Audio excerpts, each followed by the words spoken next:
collide. High road roaring every night. Spotlight on Spurs, feel the fight. Spotlight on Spurs, hearts ablaze through the cheers and cloudy days. From the lane to glory's flight. Spotlight on Spurs, shine so bright.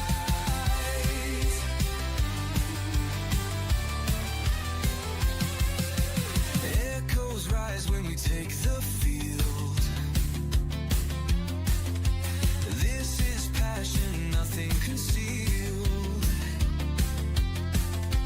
Through the tackles, joy ignites. Spotlight on Spurs, burning lights. Feel the tempo, sweet and wild. London's warriors never mild. Every challenge we endure. Spotlight on Spurs, loud and pure.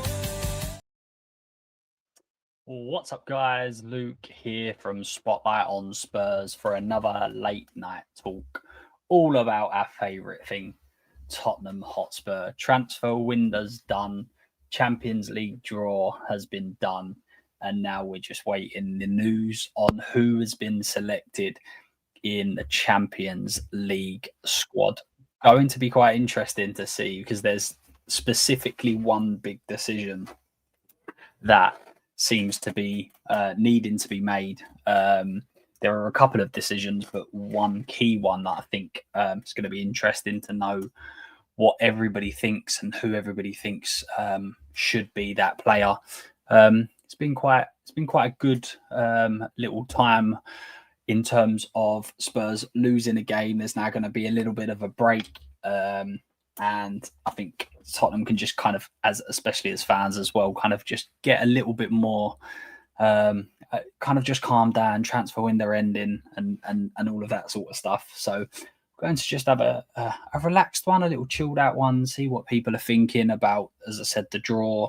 What do we think around who's going to be selected, and then we'll have a little look at the transfers and decide whether or not we think it's been a good window or not. I did do a poll on X earlier on, and it came back as quite negative, to be honest with you. Quite negative. So out of, let's have a look what it was run. There was it was Spurs fans. It looks like that's it for the summer transfer window. Is it enough? And 81% said it wasn't enough. So 81% of people from that poll that was just before the end of the transfer window said that we hadn't done enough. That was after the Mawani deal.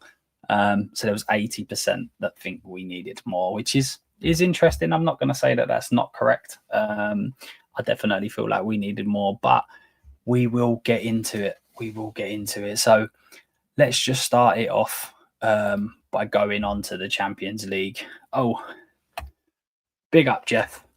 Hey, Luke. Hope you're good, buddy. I am all good, my friend. I'm all good. I've had a few things going on, so I've not been on as much streams this week.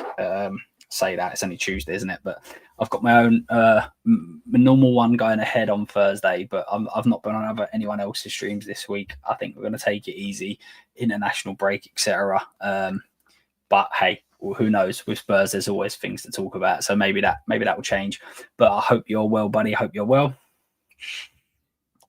And a legend is Bill P. How are we doing, sir? I'm all good on this. 10 o'clock on a Tuesday evening. Just a little bit of a chilled and relaxed one. Big up to everyone in the chat. Thank you very much for tuning in. So let's get it. Let's start here. Look, so Champions League opponents.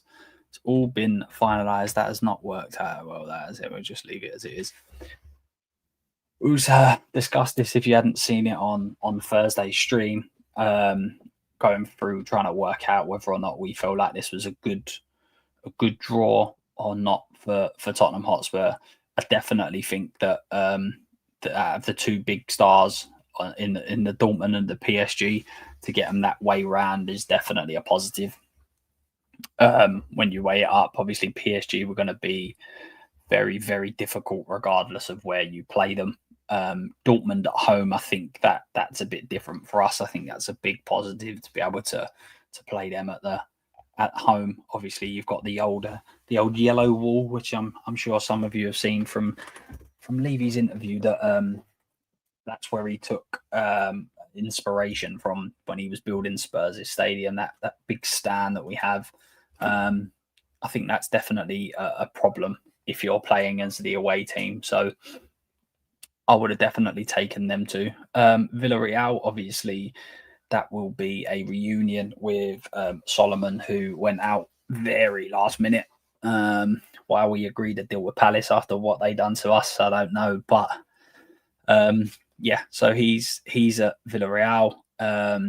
Eintracht Frankfurt obviously played them last year as well in the Europa Cup run.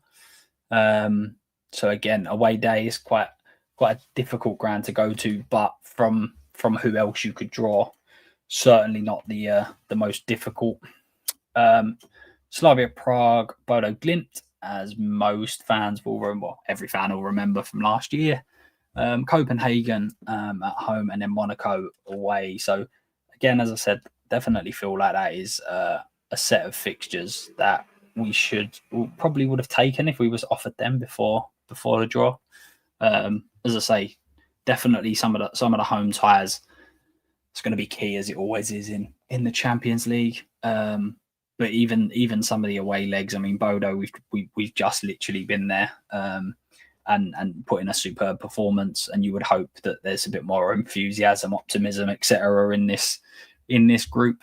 Eintracht Frankfurt and Monaco, they'll be slightly difficult, but as I said, you're in the Champions League now. Every team is going to be difficult, especially on their home patch. You would expect. So, big up Cam. Happy with those fixtures. Yeah, I think, as I said, from the teams that you could have drawn, and I was saying this on Thursday. Even if you swap them around, then it becomes so much more difficult. So much more difficult. You'd be saying a Dortmund away and PSG at home. If you can nick a point or a couple of points from that, then you're very happy. Whereas the Dortmund at home and the PSG away, that swings it round for me. That means that that we should be looking to beat Dortmund, especially if we want to become what we want to become as a club. So some really good games in there. It'd be really interesting to see the fixtures in terms of who we've got around them. I think that will be quite key. Have we got difficult Premier League games? Is there easy Premier League games? I think they have been released, so maybe we'll take a look at them in a little while. But as a whole, I've always wanted, and I think the new format in the Champions League actually gives you this, is that you can draw some real top teams, but you can still have enough games where you can still win them and go through. Like with the Champions League, I always want to play the top teams. Like I always want to see Spurs against the Barcelonas, the Real Madrids, PSGs, Bayerns. I want to see Spurs against these teams. But at the same time, I don't want to play all of them so that we don't stand a chance or every single game is ridiculously difficult. So I remember in the Wembley, I remember when we was playing at Wembley and I got tickets, and I think it was back-to-back years. I was watching Messi in Barcelona and then Ronaldo and Real Madrid.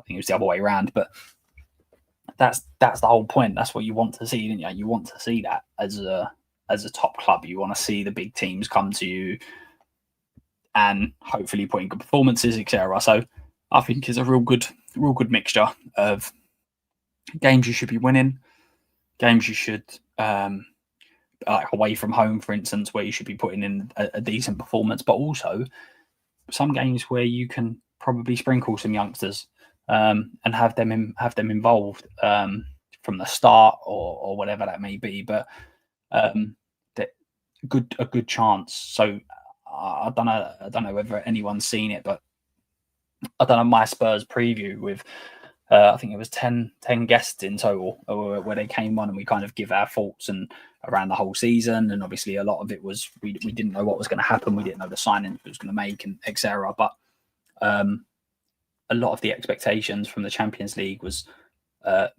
where do we go from here? Like what are our expectations around the Champions League? Are we expecting just to enjoy the ride? Are we supposed to progress? What?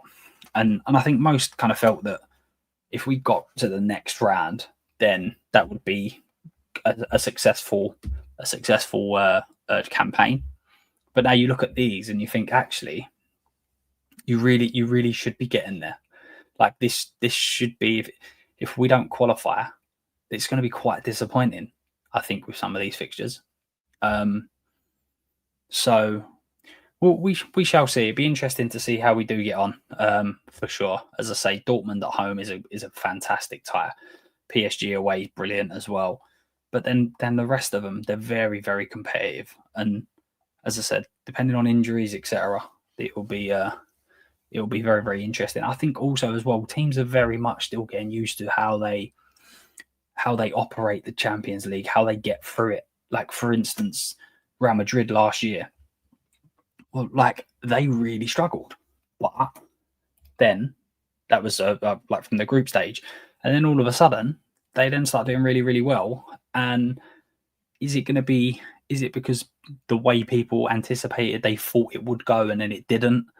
Or I think that there is a part to that where clubs are kind of still getting used to the idea of how to operate the Champions League. Like we're very much used to seeing a situation where after like game week 4, you kind of know, like, the top teams have done all of their points, they've got all their wins, they've now got a clear view as to where they're going, and it's always playing out between the other sort of like 2-3 teams.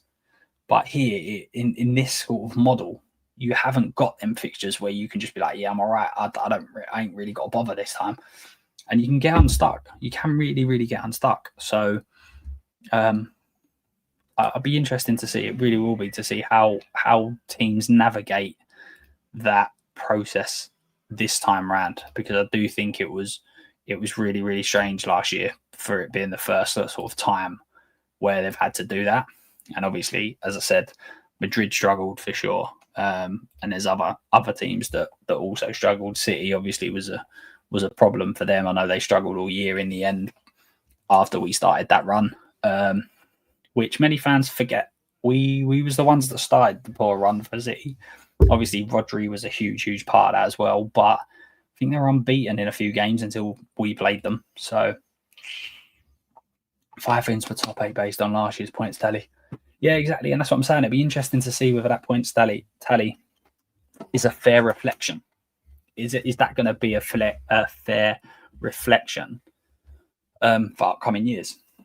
It would be good to see that, because obviously, as I say, it was a new format. Is it gonna be a situation where actually you need more points than last year because people are taking it a little bit more seriously, as I say, a little bit more understanding, specifically for the big clubs, because as I say, they've always had games where they can, it's a free hit for them, and in this sort of format, there isn't well, depending on where you get, there isn't that option.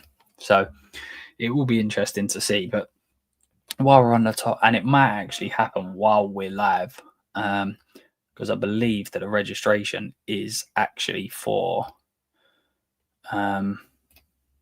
let's see if they've brought it out. Nothing there. Oh, not what I meant to click.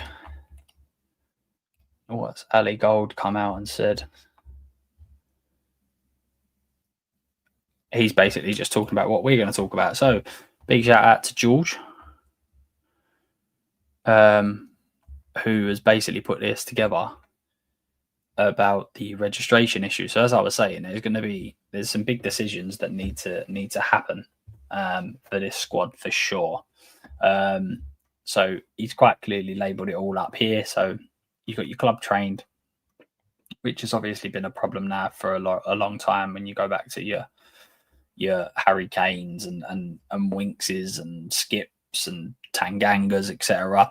We now have got one player that actually fits in this section, which is Austin.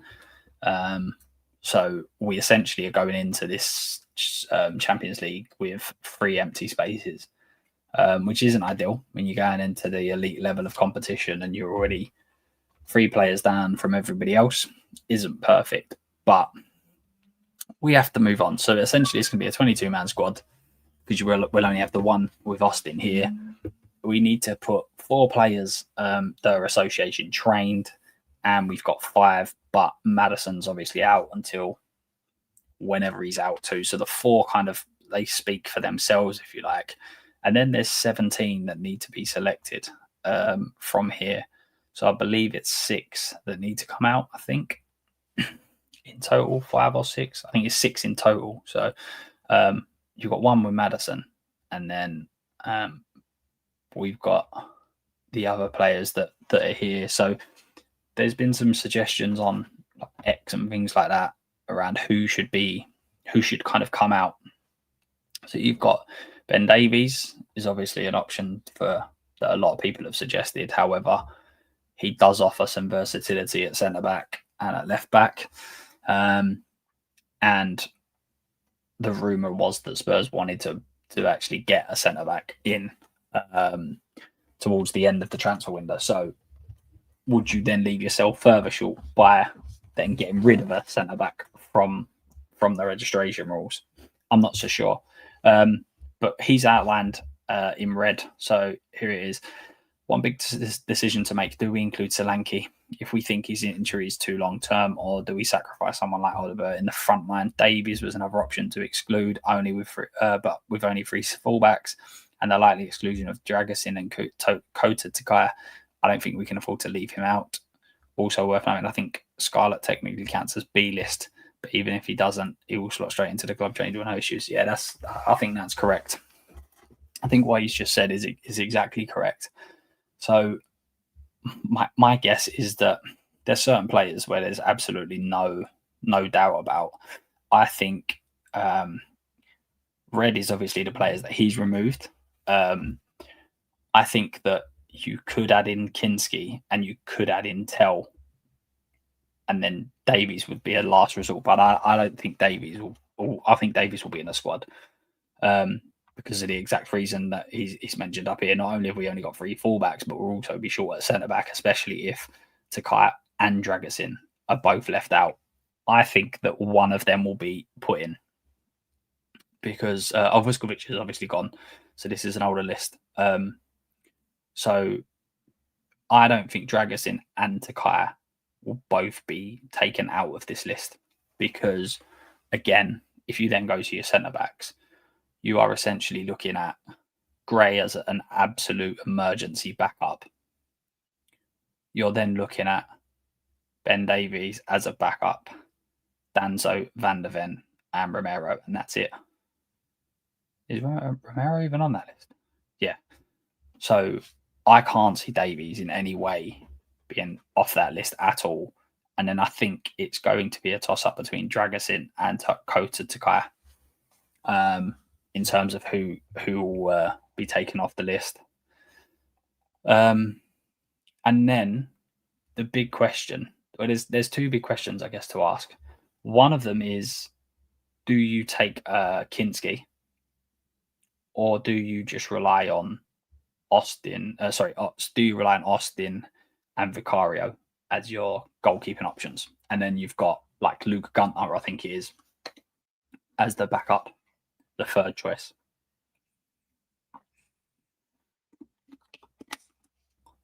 That's one question. And obviously last year Ange opted with taking the experienced goalkeeper or the 2nd choice keeper and leaving Spence out, which definitely isn't going to happen this time around. And if you don't do that, obviously you then leave yourself with probably a decision to make over Odobert or Tell.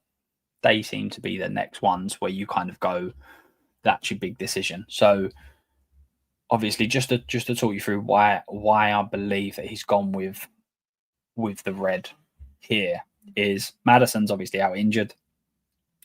Kulusevski's obviously out injured as well, and the rumour is that he won't be back until probably 5th, 6th, maybe the 7th game week. So are you going to select a player that might be available for 1 or 2 games? It's unlikely, especially when you're already struggling. Vuskovic is obviously out already. Dragusin has, I think Frank's come out and said that he should be ready in a couple of weeks, but wants to get up to full speed and everything else, probably a couple of months.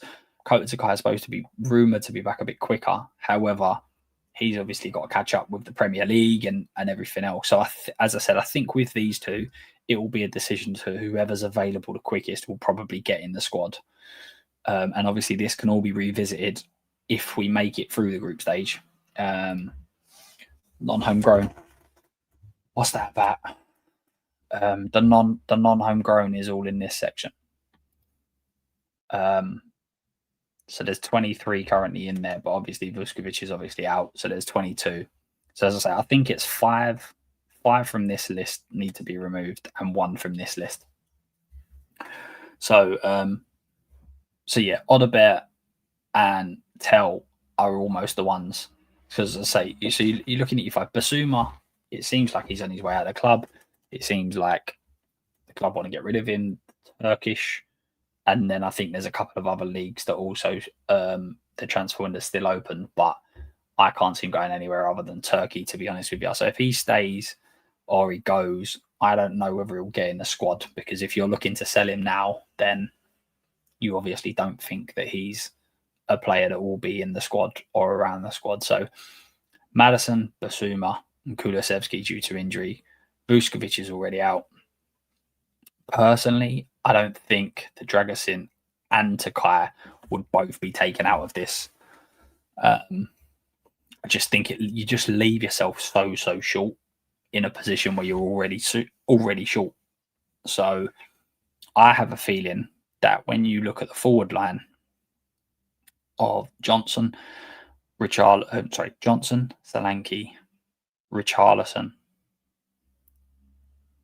Bergvall, obviously, like in the 10, Kudus, Moani, Xavi Simons. I think it's Tell or Odobert that miss out. I think it's Tell or Odobert. So out of the six, as I say, Madison, Basuma, Kulusevski, Vuskovic is already out. One of Kota Takai or Dragusin, and then the other for me is Odobert or Tell. Now, I've seen a lot of people have said that Odobert will be the one to miss out. And although I can understand the logic behind that, because Tell can obviously play up front as well, it just seems that Frank prefers Odobert in my eyes. It seems like he's got a liking to him. And obviously he's got the ability to also play off the right and play in the 10 as well, potentially as well. So I just think that that's going to be the big decision. Is it Tell? Is it Odobert? I think they're the two. They're the two that are going to miss. Well, sorry, one of them is going to miss out. So, but I'm interested to know like who you guys would take out, because as I say, that's the big decision for me. But then also you need to work out Solanke. Obviously, he released a picture of him being in the Spurs gym. He wasn't on. He didn't have an ankle boot on or anything like that. But if he's out for 3 months, then that's a problem as well. And the other, I suppose, the other thing to counteract the Tell thing is that Scarlett can be added to the B list. So Scarlett can actually be involved in the squad, but not have to be in this. And even if he is, he can go into the club train section. Big up, Paul. How are we doing, mate? How are we doing? Hope you're doing well. Could take out Kinski. Yeah, so that's kind of the options. So as I say, from this, it says 23 there, but it's not. It's 22 because Vuskovic is out. So you got 1, 2, 3, 4, 5. So you got 5 players in here that have to be taken out. So Kulusevski makes sense. Obviously, you've then got 4 more to pick. Basuma makes sense, I think, for most people because, as I say, Spurs were interested in selling him. It didn't look like we was looking to get in another centre midfielder. So Kulusevski, Basuma, both make sense. Dragusin to Kaya, one of them makes sense. I don't think both of them do. So for argument's sake, let's say, because Dragusin probably might not be fit. So Basuma, Kulusevski, Dragusin. You've then got 2 more. You then got two more there that need to stay out. And Kinski, honestly, it's tough. It's tough because, again, we're in a very similar situation to last year, where if Frank drops Kinski, okay, Kinski's out. We've got Vicario, Austin, and it will be, as I said earlier, who's the other goalkeeper we've got? But anyway, it'll be a backup goalkeeper, and then Vicario gets an injury. You're then relying on Austin in the Champions League. But if he doesn't do that and he picks Kinski and he drops a defender or whatever, and then we get an injury, it's like we're in exactly the same situation that we was in last year, and it's just a nightmare. It's an absolute nightmare. I reckon both drag us in and get taken out, mate. From how Hank was talking about, it doesn't look like he would be fully fit by December. Yeah, but the problem is that so at centre back, and this is the midfield. This is a manager that plays three at the back. Don't forget as well. We will have Davies, Danso, Romero, Van der Ven, and Gray as a centre back. Like and Ben Davies, because we've only got three fullback. Ben Davies will also be the cover for left back. So I don't see how you can. I generally don't see how you can. That's why I have a feeling that one of these will stay in. I think one of them will stay in. Don't forget, we've also got.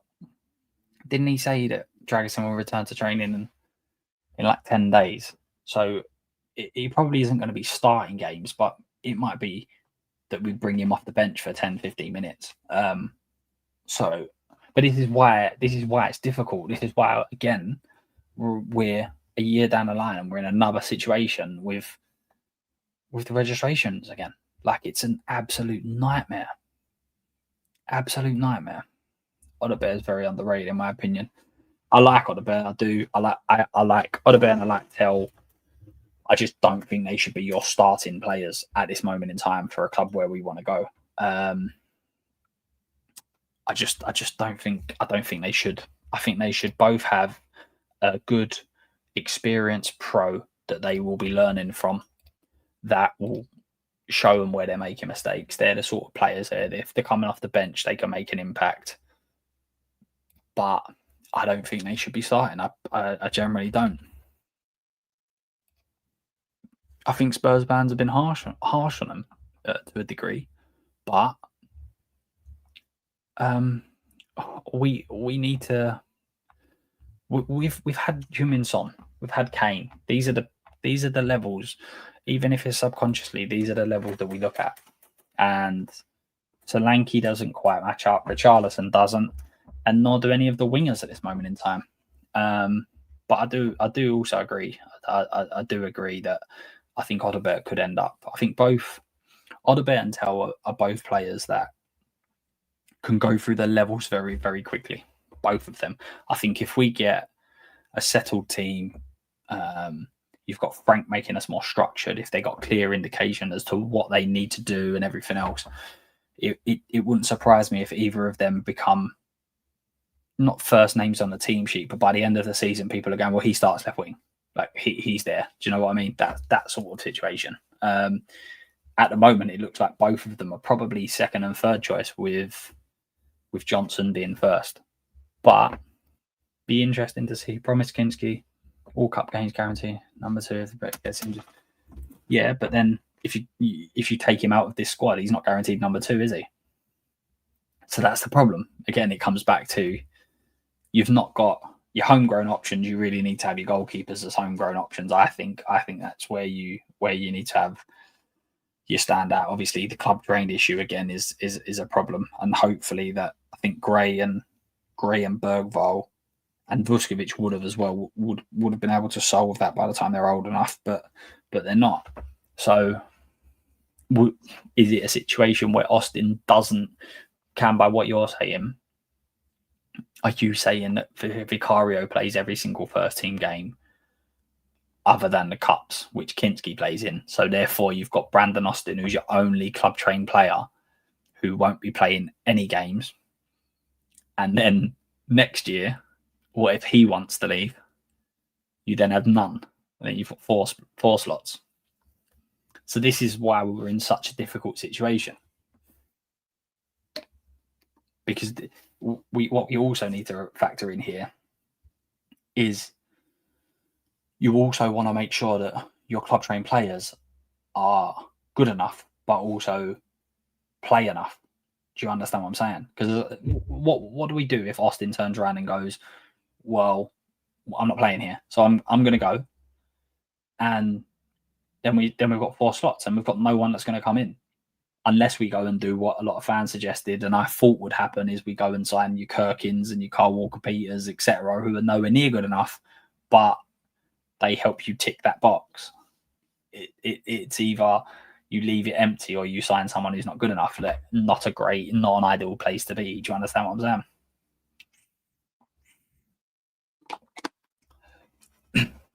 And that's what I'm saying with Dikinski. It was Luca Gunner. I remembered his name and I forgot it. And it's more so if Vicario gets that injury, you've then got Austin, and then Luca Gunner. Like Luca Gunner will be your bench option on a Champions League game. And let's be quite clear here. Austin come in and done well, and I think Austin as a third choice keeper is absolutely not a problem with that whatsoever. But you can see a world in which we don't register Kinski, Vicario gets injured, and then Austin, all he's got to do is pick up like a cold, and then Gunter is your starting goalkeeper in a Champions League tie. And we'll go back to the fixtures here. Like you might be able to get away with it in some of the games, but like Villarreal and Monaco, and that's gonna be difficult. And this is why he's got a big job, very very similar to Ange, very similar to Ange. And it was a very similar situation last year with a Spence situation in terms of there isn't, like, as I say, some of these make perfect sense. Kulusevski just makes sense. He's not involved. He's not going to play. Bissouma makes sense. Maddison obviously makes sense. But the others, it's almost like, if I go one way, we're going to get the injuries here. And if I go that way, we'll get the injuries here. So, fair points, Luke. When is the squad released? I don't know. From my understanding, I think Spurs have to register the squad by 11 p.m. tonight. But I don't know whether they release it to say what the squad is, if that makes sense. I don't know whether we get that information tomorrow. I don't know whether Spurs will do an 11 p.m. Here is the squad list, but apparently it needs to be in with UEFA before 11 o'clock. So yeah, I'd love to know what people think. I think everybody agrees. Oops, sorry. Centre back Byfield is on the beat. And again, listen, for experience and everything else, brilliant. But Janai Byfield is 16 years old, isn't he? I think maybe he's about to turn 17. So he's not really an option. Like, I know we're saying he's an option, but he's not really an option, is he? Let's be quite clear here. How many? I mean, I know we've got like the Umals of the world, but how many 16-year-olds are playing centre back in Champions League or even top level football? Like, and listen, I like him a lot. I like him a hell of a lot. But this is really tough to be able to say that he might be in and around a squad, and potentially coming on in that squad. It's difficult. It's difficult. I have a feeling that Maddison, Bissouma, Kulusevski, I will just leave Vuskovic, and then there needs to be 3 here. I think Kinski probably gets left out. I think Kinski instead of whoever is more fit out of these 2. And then I think it's Odobert or Tell. because the name that's not on here is Scarlett. Scarlett will also be added to this list. Scarlett didn't get a loan deal, so unless he goes to, I think Holland might be. I think the Netherlands might be a transfer window that's still open. I know Turkish league is, but unless he gets a loan deal, then I think Scarlett stays in here, which then might swing the Tell and Oderbert. But then Tell's just signed. Like, again, there's just no perfect solution. Like, there's no great solution here, and it's a problem, and it's going to continue to be a problem until we get it rectified. But I don't know where you go from here. I don't know where you. Club training is really bad. Yeah, exactly, and this is the problem. And with Gray and Bergvall, they will make it better, but they won't make it better for 2-3 years. So this is a problem for 2 or 3 years. And if you want to keep competing and you want to keep being at least at the top level, then that's difficult, right? That's difficult because you're basically going in with one arm tied behind your back, essentially. So because you're going in with a 25-man squad and you can only have 22. So listen, I don't think we don't know is the answer, but there needs to be some forward planning. I've been saying this is a problem for Spurs for a while, right? Where the manager, let's be real, most managers are about 18 months.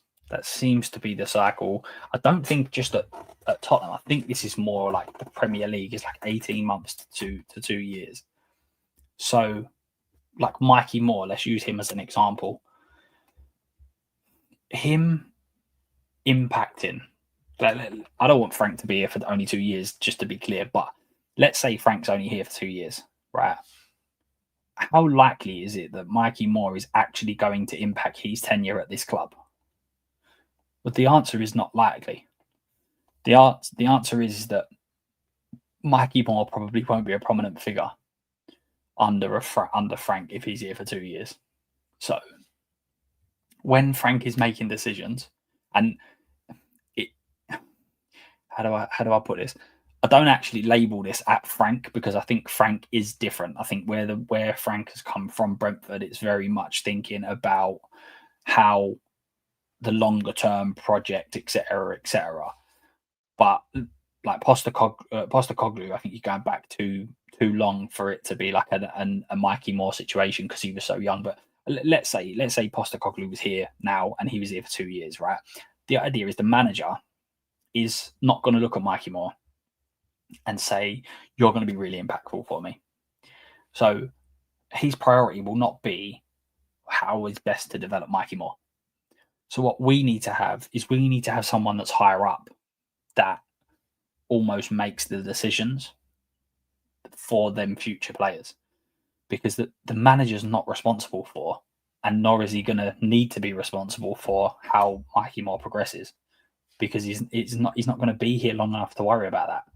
I think most managers, although they sign a long contract and they expect to be around for long, they all know that a couple of years is it. So why would you sit there and really waste time on mapping out a Mikey Moore career and what works best for him and how he's going to develop him into a top player at 22, 23, when that's 5 years down the line and it's going to be someone else's problem?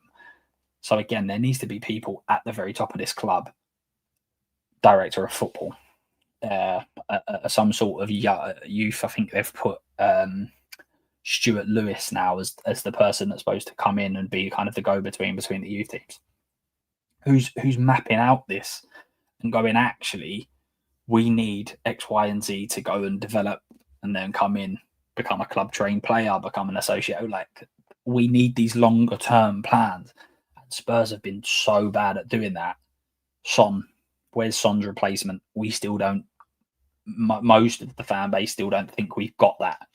He's been here for 10 years. Like, we should have known 28 that okay, maybe we now need to find a Son replacement, like Harry Kane. Where's his replacement? Solanke. A lot of people think that we need to upgrade our striker position. So the forward planning at this club is just so average. But to resolve these issues that we're talking about, you need to have a plan. You need to have a forward plan of how this is going to work. And it was one of the reasons we kept Whiteman on so long, right? Because Whiteman was another club trained player. So we kept two goalkeepers to the age of like 25, and they'd both played like 30 league games, like across all loans and everything else. No forward planning. I don't know. I don't know whether Spurs have to announce it. I don't know whether it'll be announced today. But yeah, I think the guidelines were that they needed to be submitted at 11 o'clock.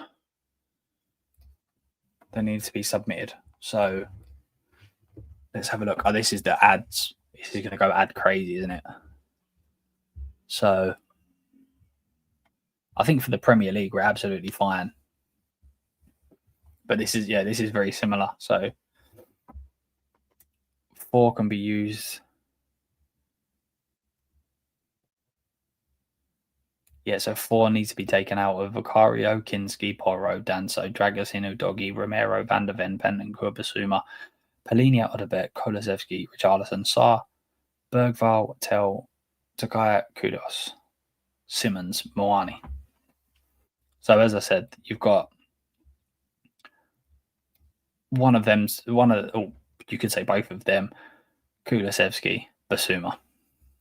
So it's Kulusevski, Basuma. You've got Kinski, possibly Dragusin, possibly Takayatel. Like, so difficult, so difficult. But they're the ones that I'm gonna. That if I was picking the squad, I think Madison, Basuma, Kulusevski. I would. It just depends on fitness for these two, and then Odebert or Tell. So it's either Takai Dragusin, Odebert, Tell. It's who you pick. But once again, why waste money on Tell surplus for requirements? So Paul, I take it you're taking Tell out of the squad. Do you think Frank would do that in terms of you just signing for 30 million? I know we've just signed Odebert 30 million the season before, but is that what you think Frank will do? Is take Tell out? And when we signed Tell, I wasn't against it. I know I completely understand some of the reasons why our fans have been saying that he's not very good, that he's not impressed by him, etc., etc. I get that, but I think that I think he has got potential. But when we signed him, my expectation was that we would bring someone else in that would play in front of him, who he would learn from, who he would be a squad player for, who would be 70 minutes, and you bring Tell on. 70 minutes, you bring Odebert on, that sort of thing. But we just haven't done it. So the Tell signing does look more and more strange every passing day, for sure. Especially when you look at, if I was betting on Frank's preference right now, Johnson and Odebert both seem to be above Tell. And we also was looking at Savinho. If that's the case, if we would have got Savinho, then you would have Savinho would have been the favourite to play left wing. Johnson, Odebert, Tell. So Tell would have been 4th choice. And you've just spent £30 million on him. Again, just doesn't make any sense. Where was the future planning of that? Where did someone turn around and go, actually, maybe we've just got so many left wingers that we don't need Tell right now, and we get Tell in a year's time or whatever, once we've established the squad. Just it has been a bit of a strange one. Let's go on to the transfers. Let's have a little look. What I'm gonna do, because what I have seen recently, when people have kind of grading the transfer windows and things, people are going from one extreme to the other. So I've seen some people say it's been an absolutely brilliant window, like it's been 9 out of 10, for instance. But there's still clear gaps in the squad for me where we're going to struggle, where one injury completely changes the whole season, or two injuries, whatever. And then I've seen other people go, "Oh, well, it's only a 5 because we didn't get what we needed." And it's like, can we class a window where we improve 4 positions in our 11? There's 4 of our 11 that have been improved this summer. Can we really say that's only 5 out of 10? Like, are we looking at Liverpool and going, yeah, well, they're like, we need to be a little bit fairer, because I don't think that we've had a bad window by a long stretch. I think we should have and could have and should have done more. Agreed, but I still think it's been a pretty decent window. If they'll have, I'm quite sad. Well, the thing is that it would then show that he's had nothing to do with the purchase, right? If Tell's left out of the squad, it would be a clear indication that Frank has gone, that's not the player I wanted. So I personally think that Frank did have a conversation about Tell. And I've seen some content creators and etc. say that Tell was a signing from January. But if that was the case, if Tell was generally all done and dusted in January last year, there is absolutely zero way Bayern would have gone, yeah, we let you reduce the fee. Do you know what I mean? Like, oh, we've got a £50 million buy option on him, or mandatory, whatever it is. And then all of a sudden you go, yeah, we don't want to spend 50 anymore. We want to spend 30, and Bayern go, yeah, right, that's good. I don't believe that. Not for a second. Not for 1 second do I believe that Frank wasn't involved in the Tell situation. It just doesn't make sense to me. But it may have been. Like, I'm not saying he definitely hasn't. But when I'm just trying to add it up in my head, I don't see a world in which he's not involved. Genuinely. But as I said, if he drops him, if Tell's not in the squad, then you absolutely know he's gone. Why is he even brought in? That's the clearest indication, though.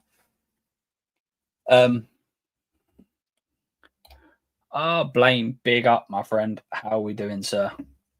How's things? How are we thinking about the transfer window? We're just about to go through it now. We're just about to look. And we're going to grade it, and then in a year's time, we're going to look back and we're going to say whether or not I was completely mudded or whether I was right. Let's see. For me, it's a decent start to a rebuild, and I think this is what needs to be understood by Spurs fans, right? The whole rejection thing. Let's just be clear. If we are targeting Eze, Simmons, Savinho, and we're typing this sort of level of player, yeah, the likes of Arsenal, City, Chelsea's, Bayern's, if they're looking at these types of players, then unfortunately we're not going to be the main priority for some of these players. That's just fact. Yeah. Best way to look at it is that you've got let's say you've got 2 tiers. Yeah. And at the moment we're in this tier here. And this tier is not even Newcastle, let's say kind of like Villas, Everton's, Palaces, that sort of stuff. So we're targeting this level of player and we're in this group. So Danso, he's going to Wolves, Spurs come in, no doubt, I'm going Tottenham. Yeah. So we're at the top of this section. That's where we are at this moment in time. So when we come in for these level of players, we're at the top of their lists. When you're targeting players, Simmons, Eze, we've now jumped up that level and we've gone to the bottom of their lists in terms of they've gone to top clubs, and now we're at the bottom of them lists. So we're going to miss out on far more people than we used to, because we wasn't targeting the level we're targeting. By the looks of things, this is obviously just going off of one window. So I'm okay with us being turned down on not getting these types of players. It's just when it's so public and it's just humiliating and it's just so typically Spursy, that's when you're like, really? And then to do it like twice in one window is like just absolutely ridiculous. Blaine coming in again with 5 gifted subs. My man, you are far, far too generous. Far, far too generous. Guys, if you have received a membership from Blaine, please, please, please, please make sure you are saying thank you in the chat. Blaine, sir, cannot thank you enough. Thank you so much. You've been so supportive of the channel, mate. Thanks again. And I need to get you on at one stage. You absolutely have to come on when you get a chance. I know you're busy. That's a good point. That probably wasn't made by me then. I don't make many good points. Glazers out. Happy Jerksy. Start over Benjamin Sesko. Mate, straight. This is a strange one. This is a very strange one. Please explain to me how you're an £80 million striker and you're taking the 10th penalty or whatever it is. That's some problems. That is some problems at that club. Buy cheap, buy twice. Oh, 100%. 100%. Would happily settle for 3 players next summer if it included. See, the thing is, Wharton and Belieber, and I think this has come up now, like everyone was screaming for Wharton because we're not privy to the budget. Yeah. So if we had 100 million and we went and got Wharton and it meant we missed out on Simmons and it meant we, I don't know, maybe missed out on Mawani or whatever, and now Wharton's out injured for 8 weeks. Do you know what I mean? I don't think we need to go and sign, and this is probably controversial. I don't think Spurs at this moment in time need to go out and sign £100 million players. And the reason I don't think that is because I think that we can go and get 2 £50 million players that drastically improve us far more than a £100 million player will, right? And then once you sign 4, 5, 6, £50 million players, your team is then so good that now you don't need £50 million players anymore. You need 80, 90, £100 million players that basically just are the last little sprinkle on top. So Wharton, as the example, £100 million is what needs to be spent on him. We got Kudus and Xavi Simmons for not far off of that. That's what we should be doing. We should be going to sign that level of player, that level, that price tag. And we've got it here. I don't think it's that you can actually see it very good here. But Simmons and Kudus is like 105 million, 110 million. So Wharton and Belieber would be brilliant in this team, but it would also mean that we haven't fixed an issue elsewhere. So that's why I agree with you, but I would prefer it that we went somewhere else. When you say buy cheap, buy twice, you're talking about £20 million players. We should be out of that now. There should be very few £30 million players that we're picking up that improve this team because we should be targeting the 50s and 60s. So, but yeah, I do completely agree with you. What kept us in a good position is being able to offer Champions League. 100%, 100%. And this is the thing, is that we need to get ourselves in a position where we're doing this regularly. Champions League is a big deal. It is a big deal.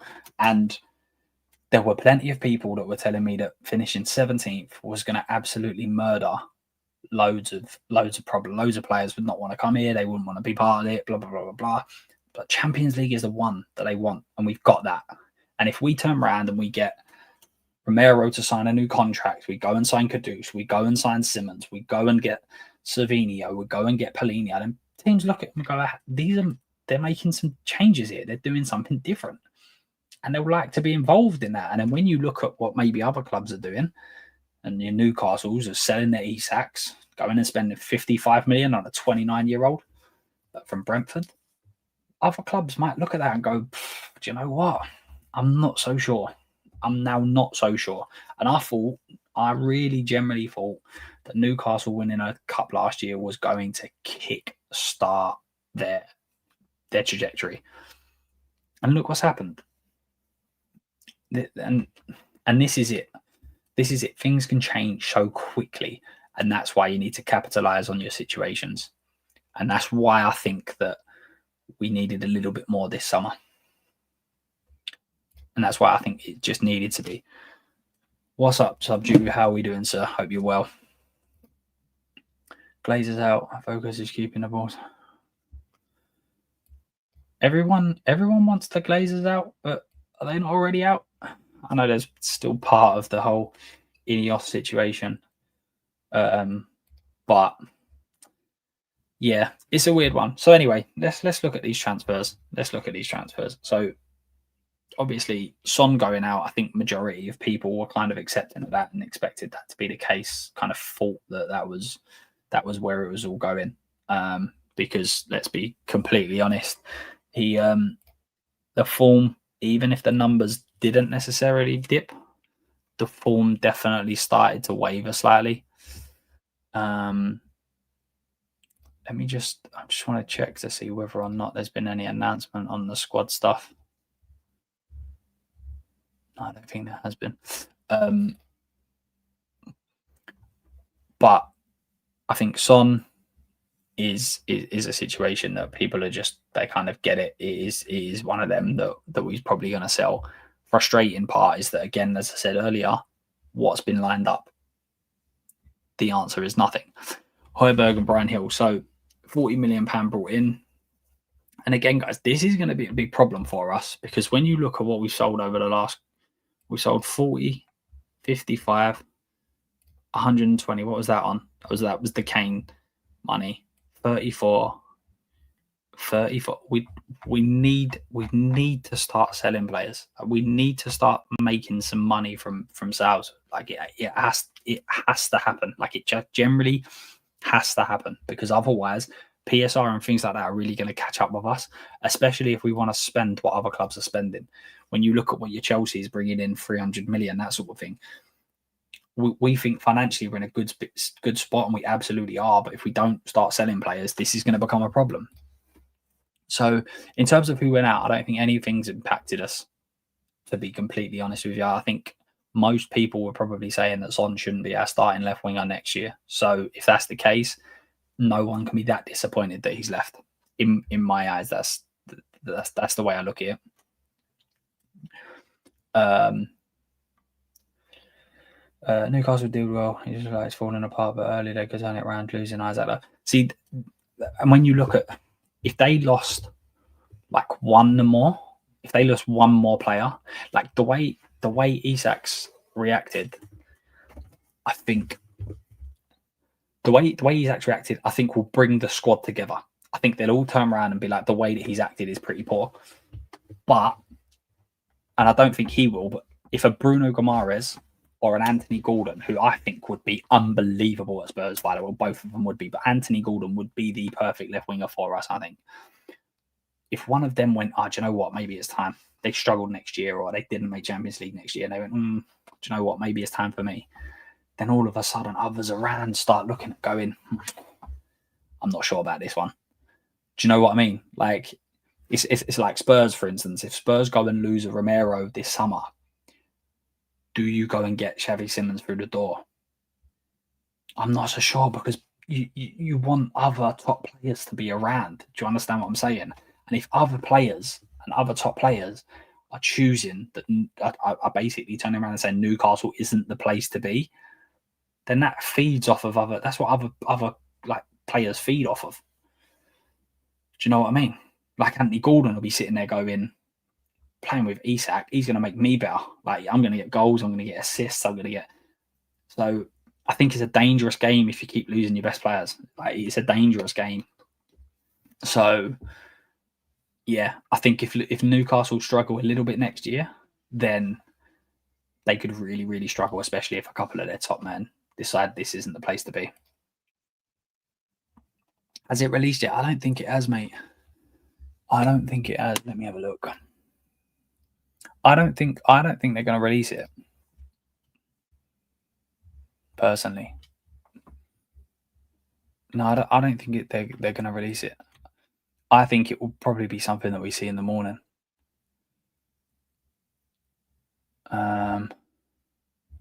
Just trying to see if anything's come up on X. No, I don't think it is. I think this will come out in the morning, guys. I really do. I think that we'll find out in the morning what it is, but it will definitely be a case of a keeper and one of the wingers. I think they're the ones that are going to miss out. From memory, I can only think about a decent fees by that 10, and this is it. And if you go and you're selling 3 or 4 at 10, 20 million, then 100% you're getting that's 100 million quid. But the problem with us is that we're doing a 10 million pound sale today, 10 million sale the following window, and it's not enough. It's absolutely not enough. You need to bring in far more in terms of being able to sell players. And again, it just comes down to recruitment strategy just being absolutely terrible. Brian Hill is the absolute perfect example. This guy's a DP as it goes.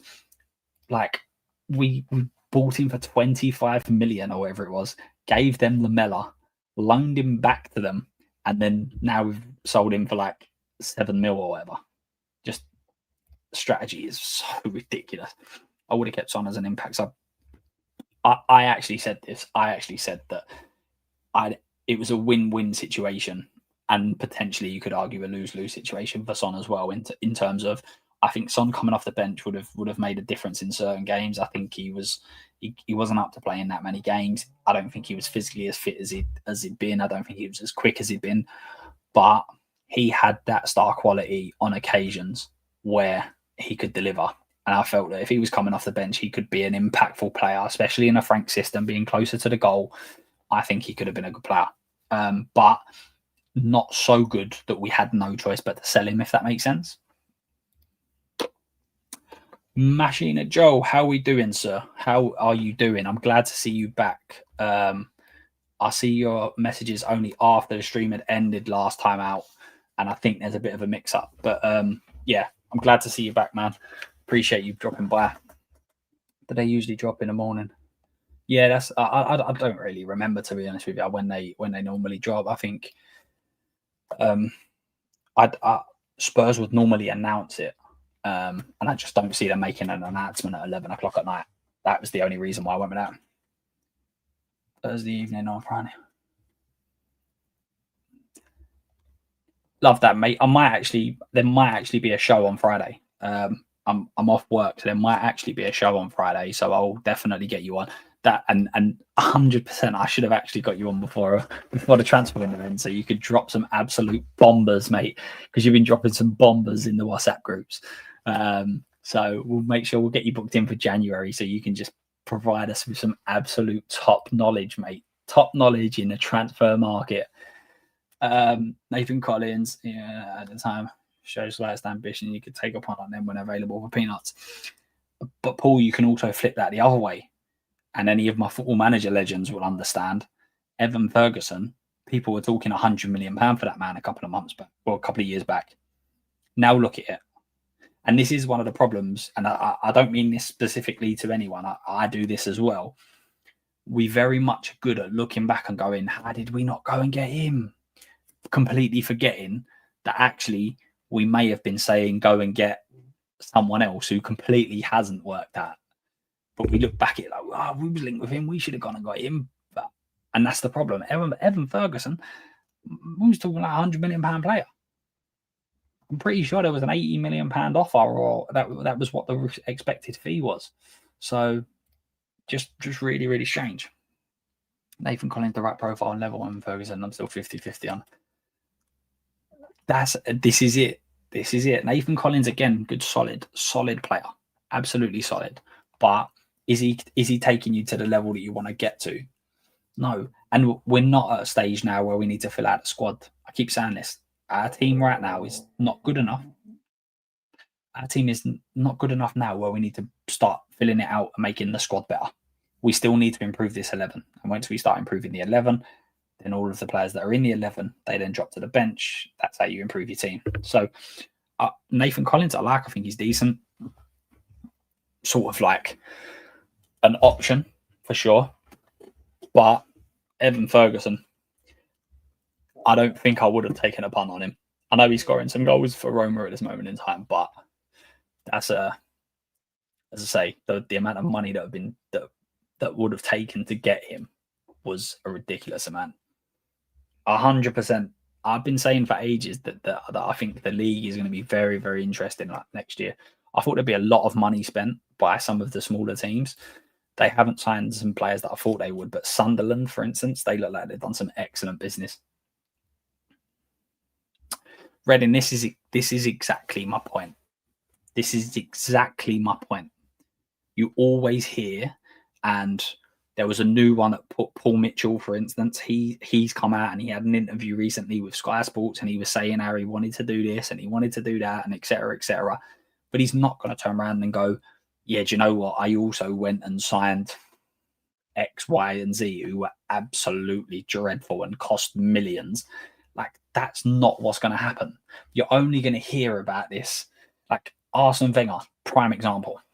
There's not one player that's been below elite level that he hasn't signed or gone to sign or near signed or close to signing. He names every single player in the world. Oh yeah, we was linked with him. Yeah, we was close to getting him. Yeah, but how many he did? That's not how football works. Like, there's been little rumours that we've gone in for this player or we've gone in for that player, but then you caveat it the other way and go, there's also rumours where we've absolutely dodged a bullet. Do you know what I mean? Like, we've dodged bullets by not going for X, Y, and Z. Gift Orban is a prime example. Spurs fans were in absolute uproar. We didn't get him. Oh, you didn't pay the money. Yeah, you didn't pay the money. You should have paid the money. Well, guess what? If you paid the money, you'd have been fuming and we'd have been sitting there going, why did he pay the money? Like, Van der Ven. When Van der Ven come in, everyone was going, cheap option. This guy's just a cheap option. We wanted Taps over. He's just a cheap option. Clears the ball off the line in the final. No one remembers that.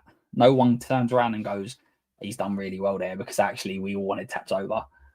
Listen, we will do it. I'll do the same thing. I'm not sitting here like complaining about it. We will do it, but there needs to be a bit more balance, and it's very easy to go straight into the one specific player that fits that argument or whatever. But anyway, I digress. So, looking at the summer transfer window. So, guys, Xavi Simons, what are we thinking here?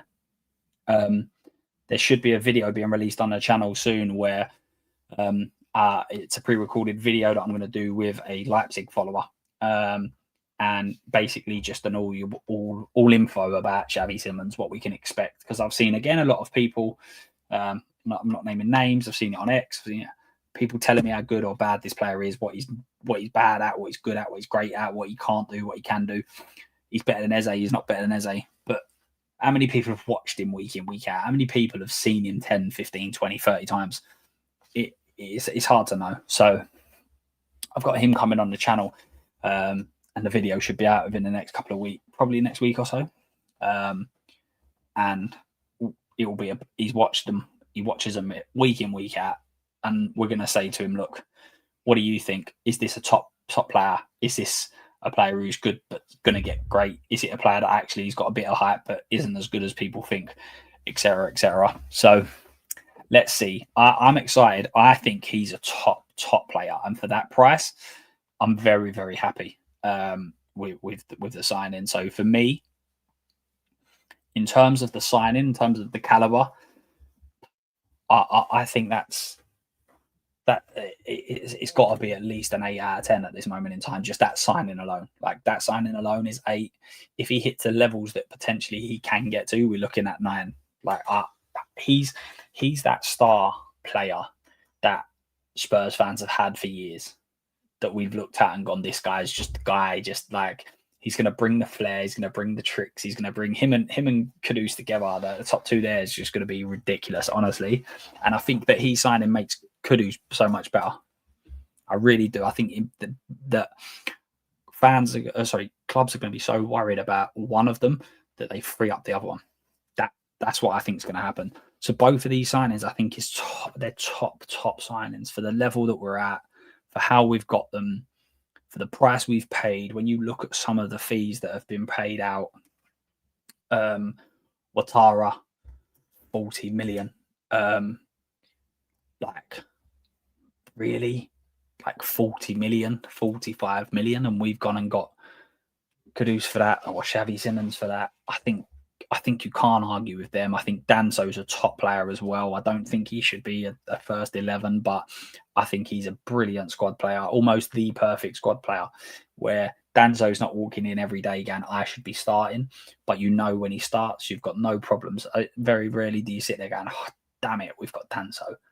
Oh, no, we've got Danso at the back. Like, we're in trouble. I don't think that there's many fans that do that. I reckon Tottenham finish 5th. I think it will be a struggle. I think with the transfer window, I think 5th, 6th is where we should be for sure. I think that's why. I think that's definitely where we should be at. Looks good on YouTube Reels. 100% he does. But every player looks good on YouTube Reels. No matter who you get. Trust me on that one. Luke, I'm naming my first one after Xavi Simons, Shane Man having kids. No, mate, you've got to have a Xavi Simons running about. That would be absolute legendary, mate.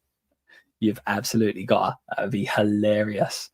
Got to have the braids as well. Make sure he's got the braids, brother. Make sure he's got the braids. At the same time, meant to read. It's 2 weeks ago. Monopoly. At the time, meant to read as 5 to 6 weeks ago. Am I reading that really? Is that me? We made 4 weeks. Oh, right. Yeah. We've made some good signings. Those made 4. That, and that's what I'm saying. Like, I'm in the camp that I think we should have done more. 100%. Right. I'm not saying that we've had the perfect window, but we also need to realize that we have improved 4 of our starting 11. Simons, Kudus, Palhinha, and Moani, they all start in our 11, I think. Personally, I think they all start. If you're naming your best 11, I think they all play. The Palhinha and Moani criticism, I don't think it's quite fair, because to pick up particularly Palhinha on a £5 million loan deal, I think is exceptional business, because I don't think Palhinha is the answer to what we need. I think that this is a player that for a year or two we should be signing, but we should be then upgrading to one who can be better on the ball, for instance. I think Palhinha against Bournemouth was. I'm not saying he was the reason for the loss, but that is the type of game where you want someone who's a bit more ball playing, that can bring the ball out and play a little bit more. And I think he's actually better than I initially thought he was in terms of his ball playing abilities. But sometimes you need a stopgap signing. We've done it with Wilson Palacios. We've done it with Scott Parker. Sometimes you need a player to come in and do a job for a year or two, and then you go, right, now we need something else. But the Moani deal on the loan is exceptional business. Absolutely exceptional business. Again, if you go and put the funds elsewhere again, do you understand what I'm saying? But still, Moani, Solanke potentially ruled out for 3 months, and within a day we've got Moani in. 100%. That's very, very good. Again, he's not the best player in the world. I'm not saying that, but I'm saying as what we needed and what we need, I'm taking it. I think it's decent. I really, really do. That's his classy, and even though this is a key part of it. Spurs do this really, really well. You don't know whether you're paying from last year or this year, and you always feel like it adds on to both sides with Spurs, doesn't it? It never feels like you kind of get a fair crack at it. It's almost like we paid for him twice. I think he'll do a good job under Frank. I think he will. I think his ball playing ability is the problem. So you give him less time on the ball. Give the ball to someone else and let them go and play with it. So I think he'll do decent. But the other part to that is that if you're looking around and you're going, how are we going to sell players? Is he one you sell? If he gets fit and he gets back to some sort of levels, 20, 25 million pound, do you sell him? We need a left-sided centre-back. We need someone that covers Van der Ven. Is Danzo your right-sided centre-back that you're going to play instead of Romero? But he's a sellable asset. But yeah, I agree. I think he'll be better than what he was under I definitely think he'll be better than what he was under Ange. Windows improved the squad, however, we're so worried about injuries, we won't allow ourselves to enjoy it. Well, I agree, but I think that there's a legitimate reason to that. I do. I think there's a legitimate reason to that. With the amount of games we're playing, if we get any sort of long-term injury to Pedro Porro, who never got injured at all last year, so he's due one, a Spence or a Doggy, we're left with two fullbacks playing 60 games. I just feel like we're short. Well, I've seen I like his balance regaining. Yes, yeah, 100%. I like a lot what I've seen, but I mean, Wirtz looked an absolute player in the German league, and he struggled. No, I'm not saying he's not a player. I'm just saying that he struggled in the Premier League. So is it going to take him a few weeks, few months to get into the level that he needs to be? Polina Bentancur have no press resistance. Satrio used to provide that. That's why I think he's the next Denbel. Val beats the press. There's different ways of beating the press. There is obviously different ways of beating the press. You've got your one-to-one, which you're talking about with Bergvall in terms of drops a shoulder, beats a man, and runs away from it. You've got, are they good enough as options on when there's a press? For instance, are they creating enough space? Are they creating enough? Do they want it in tight areas? Madison was particularly good at that. Always wanted the ball, even if he had a player near him. I think Xavi Simons is similar to that. I think he always wants the ball. And this is what needs to be understood about Frank, is he's so adaptable. His tactics are changed so much that Palhinha, Bentancur, Sarr work perfectly in a midfield against X team. They're not going to work perfectly against Y team. And this is what we need to understand, is that we need different profiles that are going to be able to play against these sorts of teams. And Sarr in a number 10 position against PSGs, against Bayerns, against Cities, against Arsenals, he's going to be, his profile fits perfectly for them games. However, if you're playing against a team that are sitting 5 at the back and sitting back, not trying to attack, then you're going to need a different profile in there. And listen, there might be odd games where Sarr works perfectly in there, but because of again, loads of different reasons. But as a standard, you're going to want a more Xavi Simons type in there, etc. And that's why I think Morgan Gibbs-White was a target, because Morgan Gibbs-White's got the ability to play as an attacking 8. So in games where you're going to dominate, you pair him with a Palhinha, and all of a sudden you're not sitting back and allowing it. Whereas Bentancur and Palhinha, you're kind of going, well, attacking outlets, how much are we actually going to get from them? So I think that's what needs to be looked at. Tangible comment, I don't know. You've seen a public backlash. Yeah, but in fairness to them, Blaine, let me just say, in fairness to them, there was a Villarreal fan-led, protest against the signing of Partey. So I agree with what you're saying, but they also done the same thing for Partey. Yeah, West Ham, Tottenham next fixture, 100%. Just wish we didn't have to wait 10 days to see it. Do we have any good fullbacks in the academy? No, not necessarily. I don't think so. Not that really stand out. What I have liked about the academy is that the under 21s have fielded Tynan Thompson, who's a left winger, who is extremely direct, just loves beating his man. He's great to watch. He's been playing. He's exceptionally young. I think he's 17. Luca Barnett, he's been playing every single game, and Janai Byfield have been playing every single game. So we've basically got 2 16-year-olds and a 17-year-old that's playing week in, week out for our under 21s. And again, I think this comes back to the long-term planning that's happened, because this is another point that I made about Mikey Moore that some people don't realise, is that Mikey Moore essentially went from playing under 18s football to men's football. If you actually look at Mikey Moore's statistics, he's barely played any under 21 football. He had an under 18 season where he was the standout and he was levels above.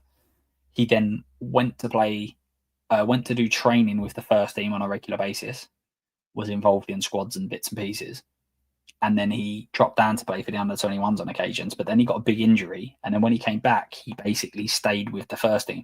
So if you check the amount of football that Mikey Moore's actually played against people that are developed in terms of men, so going from 16 to 18, 19, 20-year-olds, he's not done much of that. And I think we're now better planning that. I think Mikey Moore is one that you can look at physically that go, actually, maybe he doesn't stand up to an adult league just yet. That's why he's gone and playing to a lesser standard. Maybe that's why we're looking at getting Barnett involved, why getting Janai Byfield involved to play 16 against under 21s is quite a difficult step up, and physically it's going to be difficult. So what's the point, FC? Big up, my man. How are we doing, sir? Good evening, good evening. And the main man, Eugene. How are we doing, mate? I hope you're doing well. Hope you're doing well. And Adrian is also in the house. Guys, have you just come off stream? I see you. I was watching you just before I came on. So just come off now. I'm guessing. I hope you are both well. Stop with a proven talking point. It is a talking point I agree with you, Eugene. I agree with you. It's not the be all and end all, but it certainly is a factor when buying a player. And that's why prices for proven players increased. That's why you end up spending so much more on them. But yeah, so I generally think that if we're looking at this window, I think still having Basuma here is not great. We obviously got Solomon out the door, although that should have been on a permanent in my eyes. Gill went out, which he went out, so that's it. At least he's gone.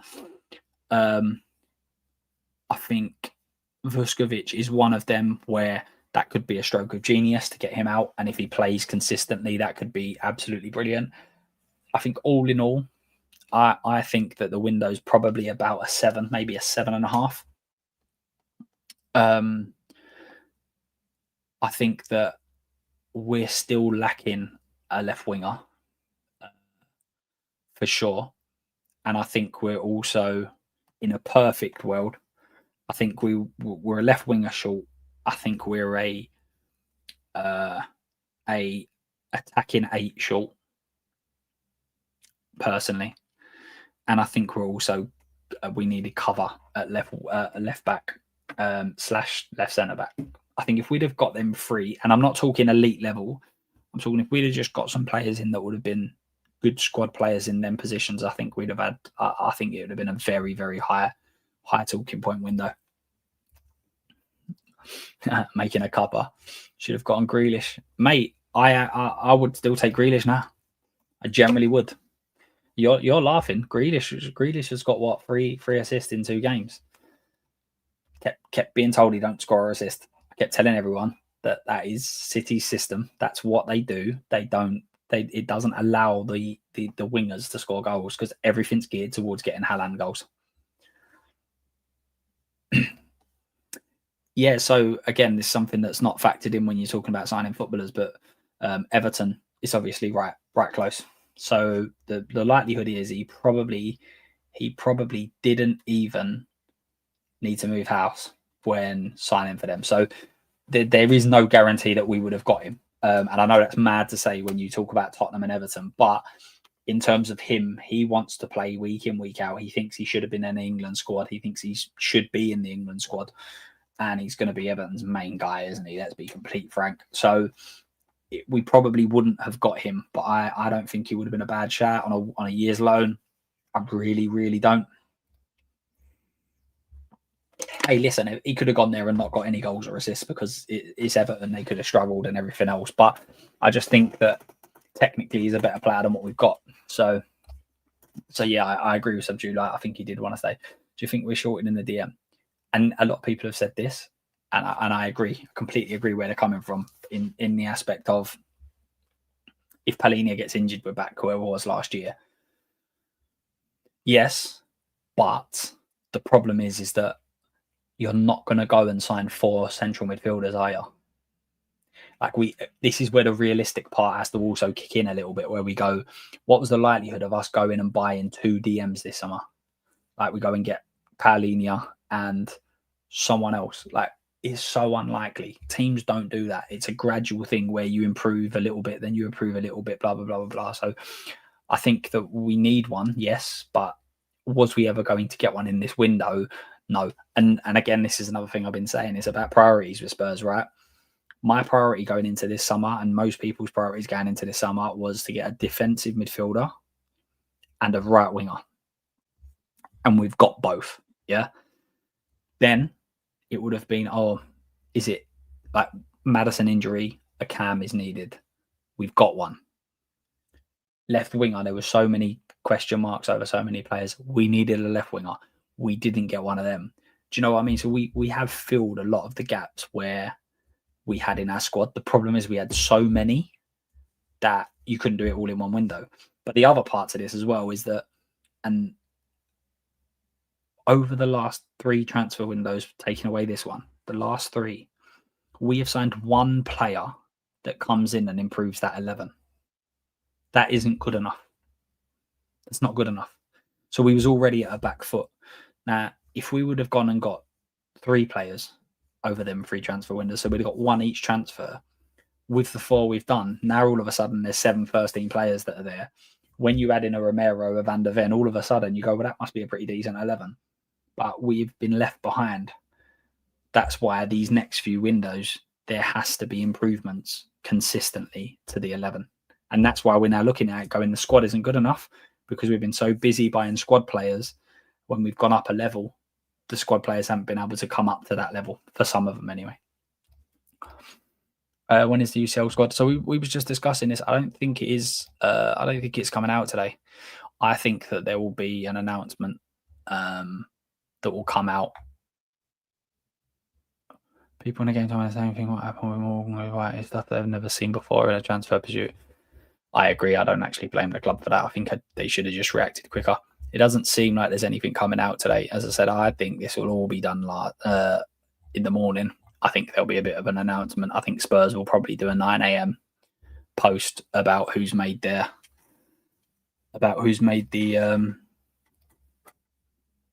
squad. So same for Adrian. Yeah, I think it was 11. I think it was 11 p.m. tonight. I think I heard Alistair Gold say. But yeah, we shall see. But I think it's a 7, and I think it's a good solid window. I think that I think we should have done more. I definitely think that. I think we should have done more. I think a left winger should have come in. But I think it's a good solid window. And if this is the benchmark for further windows, I think it's a positive thing as a Tottenham fan. I generally do. I think it's a positive thing. I think going and improving your 11, going and getting 4 players that improve your 11 is a good window. And as I say, I think if we go and get, let's say we only get 1 more in January, you get 1 more good player in January. That's 5 players. So half your squad you've improved in one season, if you like. But then it's all what comes next, isn't it? Like that's the problem with Spurs, is that it's okay you won, but then where's X? So a lot of people will go to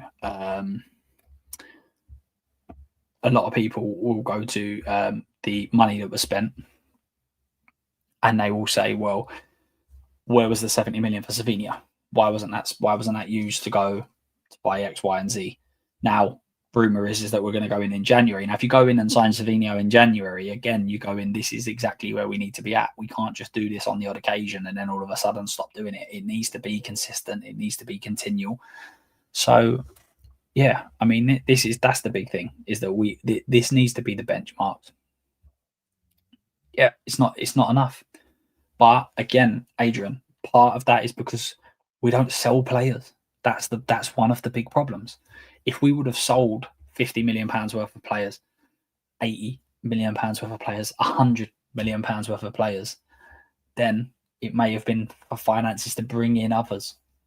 We need to start doing that. We absolutely need to start doing that. I think we should have spent more anyway, personally. But we shall see. We shall see. It will be all about what is done, what is said and done in January. I know that's crazy because we've just literally finished the summer, but I think that's going to be a big key. I think we need to make sure that we are improving the 11 like every single window now. Guys, I've just checked and we've only got 36 likes on the video. Come on, we need to get more than that. There's been, I think we've got over 200, 300 people in here through the course of the night, and we've only got 36 likes. Let's try and get that to 50. Let's try and see if we can get 14 more likes. We've got 5 new members. Massive shout out to Blaine, again, for coming over and putting in 5 gifted memberships. Massive thank you again, sir. Let's check the subscribers. We need 6 more subscribers for 1.38k. Again, crazy support, but guys, please make sure you're liking, subbing to the channel. I think we're holding back 75 million. I hope you're right. I think we really need one more in January. I think is definitely required. It might be a case of we wait to see where the kind of team's at, but I think we need it for sure. This is it. This is it. It's whether we will do that. Other clubs, you'd be like, they're saving it. With Spurs, you're like, are they? I can't name a better window for us. It's the best one we've had in a long time, but that doesn't mean that A, it doesn't mean that it was perfect, but B, it doesn't mean that it was terrible because what other people done. Do you understand what I'm saying? It's a bit of balance. That's why for me it's 7 or 8 out of 10, because I think that we've addressed issues we had. We didn't address certain other issues that would have worked perfectly. And if we'd have got a couple more through the door, I think it would have been pushing up to a ridiculously good window. But I think we compare it a little bit more to what Liverpool have done and what X have done. But that goes back to what I was saying about the club, is that if we have £50 million players in every single position, then when you're going to sign these £100, they're just that little bit more. It's that little bit more. You're just taking them to the next level. We need to keep signing the 50 millions and the 60 millions to improve the team, and then we can start splashing the hundreds to really bring up the level. But I think it was a good starting block for Spurs. And one thing that I want us to keep doing, and we look like we was doing it with the Eze and Morgan Gibbs White deals, if we can go and we can sign the best players from other clubs in this league, if we keep doing that, then you make yourself better and you make others worse. Bayern have done it for years. Real Madrid have done it. City, United used to do it back in the day. They go and they take the best players from the other teams in that league. And if we keep doing that, if we was to go and do that as a rule of thumb, I think it will be a good couple of years, but we have to do this year on year. Deals are hard to do in January. Team change. Yeah, there is that. The Europa League is another problem, and Europe is another problem because that ends in January now when it never used to. So that's another thing, is that clubs want to keep their players so that they can progress in Europe, etc. But tough. We should have done the more deals in the summer then. Do you know what I mean, Adrian? I'm sure you agree with that. We just should have done more then. If that's going to be so difficult, then deals are difficult in the summer as well, because clubs are away on pre-season and players are away on holiday, and so there's always an excuse. But as I say, for me, in terms of the window, I'd give it a 7. I think 7.5 is pretty fair. But I think we need more in January for sure. Players just keeps going out. Those that think we're signing in January need to give the rest an absolute wobble. Well, that's the rumor. That's the rumor, Jose. You know what I mean? That's the rumor. We need to do it. We need to get some more signings in. 110%. We still need, because this isn't enough. This won't be challenging for where we want to get to. And with Newcastle losing Isak, I think it just leaves the door open to really kickstart. I thought that we was going to take a little while to really catch them.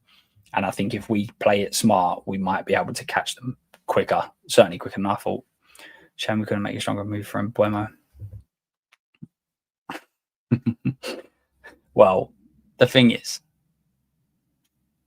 that that all comes down to whether or not we knew that Frank was coming in.